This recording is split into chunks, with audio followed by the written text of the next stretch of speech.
Halo semuanya, masih bersama saya Ilham Junior Pratama di Ilham TV. Di channel ini kalian akan mendapatkan informasi seputar cryptocurrency.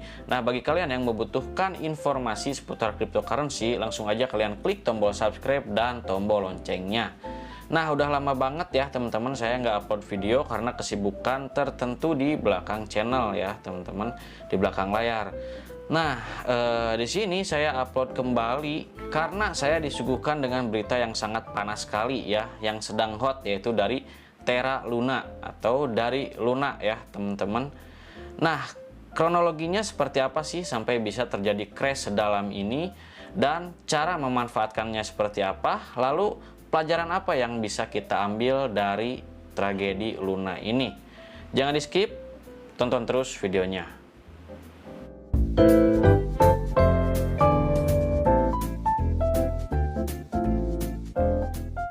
Oke teman-teman, pertama-tama di sini saya akan menjelaskan terlebih dahulu kronologisnya kenapa Luna bisa crash sejauh ini ya. Kalian tahu sendiri aset Luna itu, kripto Luna itu berada di top 10 ya, coin market cap. Nah, kenapa kok top 10 bisa hancur seperti ini ya? Kronologisnya itu diawali dari statement si pendiri Terra Luna sendiri, yaitu Do Kwon, yang bahwa dia menyatakan mereka saya anggap mereka menjadikan Bitcoin sebagai dana cadangannya ya. Nah, pada saat itu dia memiliki mereka dari Terra Luna memiliki 10 miliar US dollar dalam bentuk Bitcoin ya, untuk dijadikan dana cadangannya. Nah, banyak sekali orang yang tidak tidak setuju dengan statement dari Do Kwon ini, karena ya mungkin melihat dari berbagai macam hal ya, baik itu pergerakan harga dari Bitcoin sendiri dan lain-lain, termasuk ada sentimen negatif lainnya yang menyebabkan harga Bitcoin juga turun ya, yaitu pada saat 5 Mei ya teman-teman. Nah, pada saat 5 Mei The Fed atau The Federal Reserve yang sering disebut dengan Bank Sentral Amerika itu mengalami penaikan inflasi ya, dan jika tingkat inflasi itu meningkat, maka suku bunga pun akan dinaikkan ya. Nah, apabila suku bunga dinaikkan, maka harga mata uang itu naik ya, khususnya US dollar Amerika. Nah, kalau misalkan harga mata uang naik ya, harga mata uang Amerika naik, otomatis orang-orang lebih memilih untuk menabung di bank ketimbang untuk investasi di aset yang beresiko seperti cryptocurrency ataupun lainnya. Seperti itu ya teman-teman. Jadi banyak orang-orang yang melakukan penjualan asetnya di cryptocurrency untuk lebih memilih menabung di bank ya teman-teman, karena dengan harga mata uang yang sedang naik akibat dari suku bunga yang dinaikkan ya. Karena awal mulanya tingkat inflasi yang naik, suku bunganya dinaikkan ya, untuk menekan jumlah inflasinya, dan mata uang naik, orang-orang memilih untuk menabung di bank ketimbang menyimpan asetnya atau menyimpan uangnya di cryptocurrency atau aset berisiko lainnya. Jadi Bitcoin turun karena banyak penjualan ya teman-teman. Nah, sentimen negatif yang ketiga itu diiringi oleh krisis ekonomi ya teman-teman. Kalian ketahui bahwa sekarang itu sedang krisis ekonomi akibat dari perang ya teman-teman, dari perang Ukraina dan Rusia ya, yang senggol sana sini dan menyebabkan negara lain pun ikut campur ya untuk menyelesaikan masalah ini.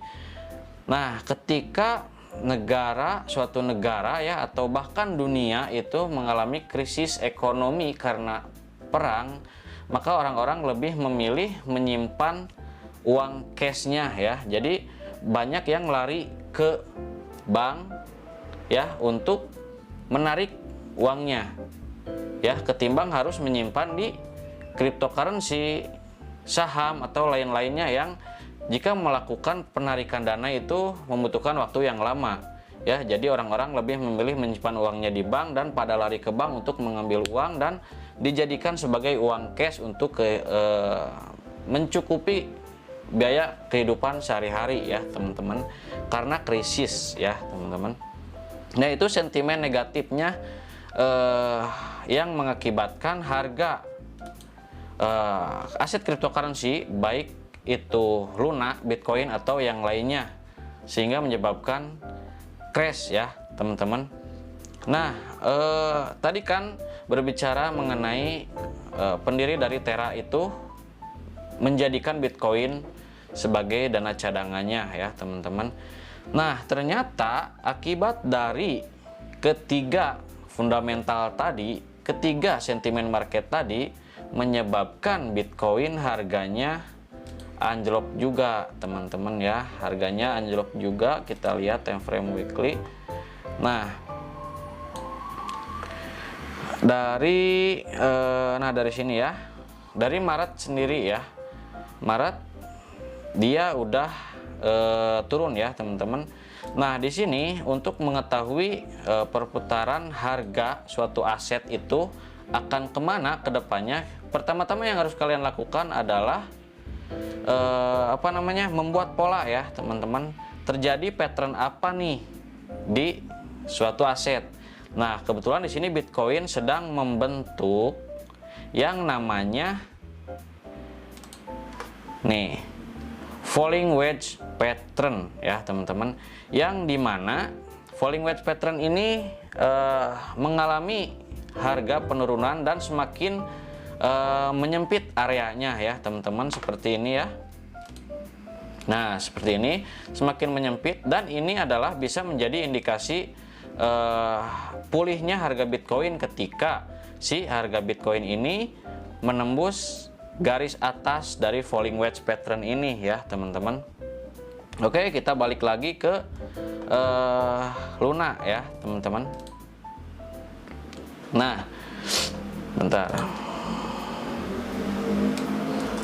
Nah Luna terjadi crash seperti ini diakibatkan dari harga Bitcoinnya tadi turun, maka dana cadangan dari pihak Luna tersebut asetnya ikut turun ya teman-teman.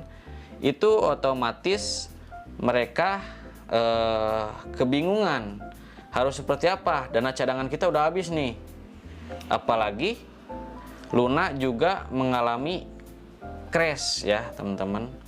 Luna juga mengalami crash, maka dari itu si Do Kwon ini menjual Bitcoinnya untuk menyelamatkan harga Luna ya.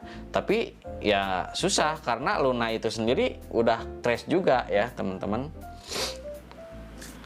Banyak teori konspirasi yang membahas kasus Luna ini.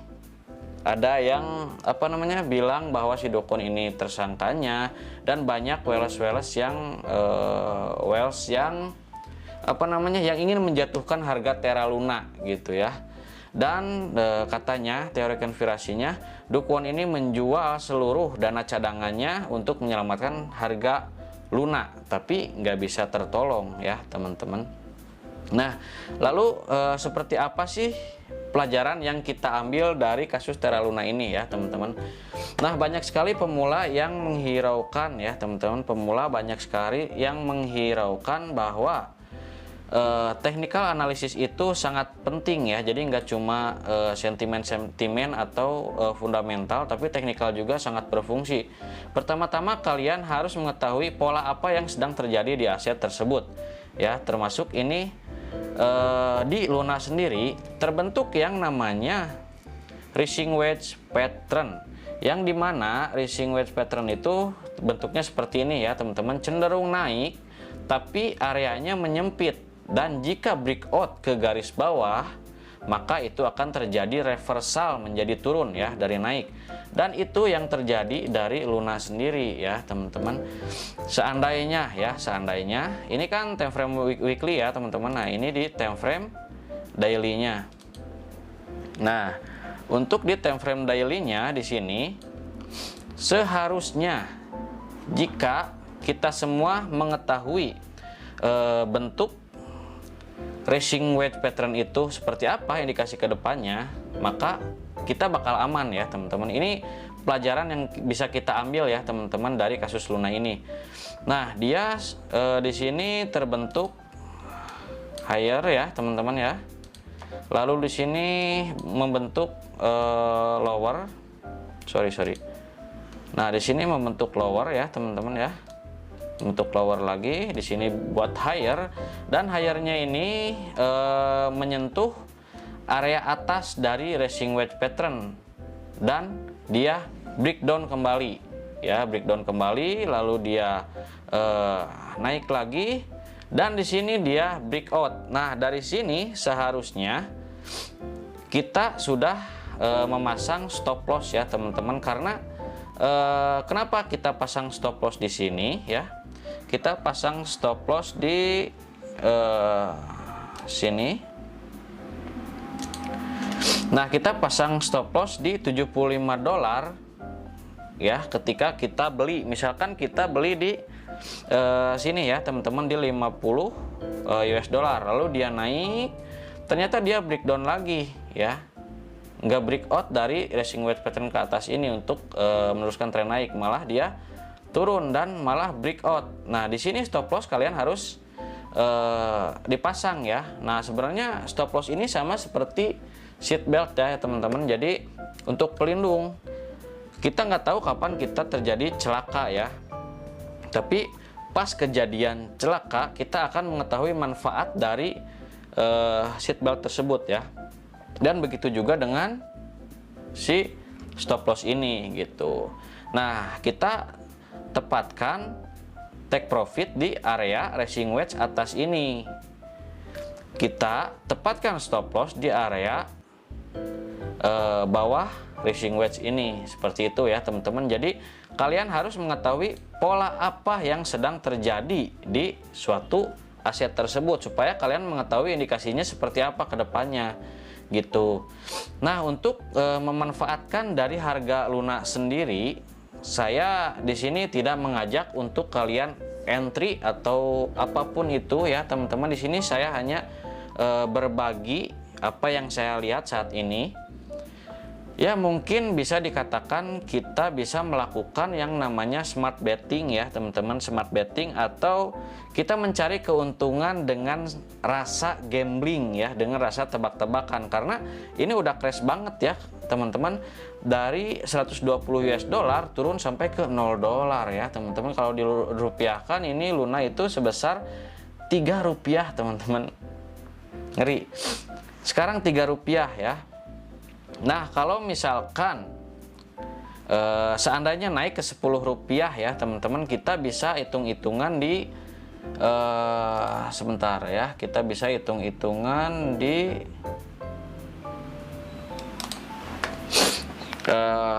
contoh di futures ya teman-teman. Di futures kita bandingkan di kalkulator, oke?